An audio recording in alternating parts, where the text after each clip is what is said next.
Huwag kung ano-ano tinuturo at pinabibili mo doon Hindi ako nagbibiro, papaluin kita doon kahit maraming taong nakakakita.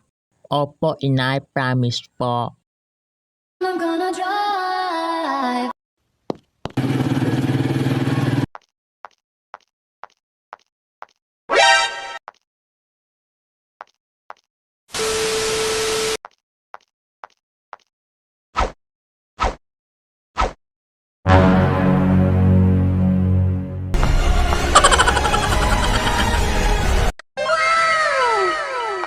Anak, halika.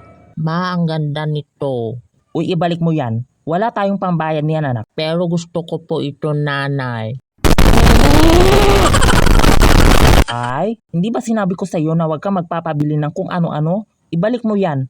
Hindi ko naman ipinabibili ito sa inyo, nay. Ibalik mo na iyan kung ganon, huwag mo na akong simulan. Ipinababayad ko lang po sa inyo. Bakit? Nasira mo ba iyan? Hindi po. Kung gayon, ibalik mo na doon, sige na.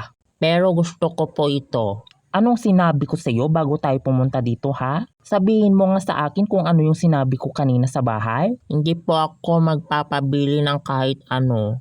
Alam mo naman pala bakit ngayon ginagawa mo iyan? Ibalik mo iyan sa shelves na pinagkuhanan mo bago pa iyan masira.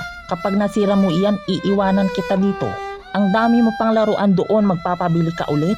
Huwag mo akong bisitin dito. Sige na, ibalik mo na yan. Sa susunod, huwag ka nang sumama.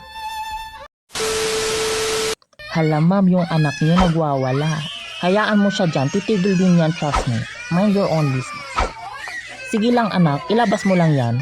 Take your time anak, go. Kung hindi ka pa sasama, ipaiwan kita sa pulis. Kasi sila na maghahatid sa'yo sa bahay pagkatapos mo dyan.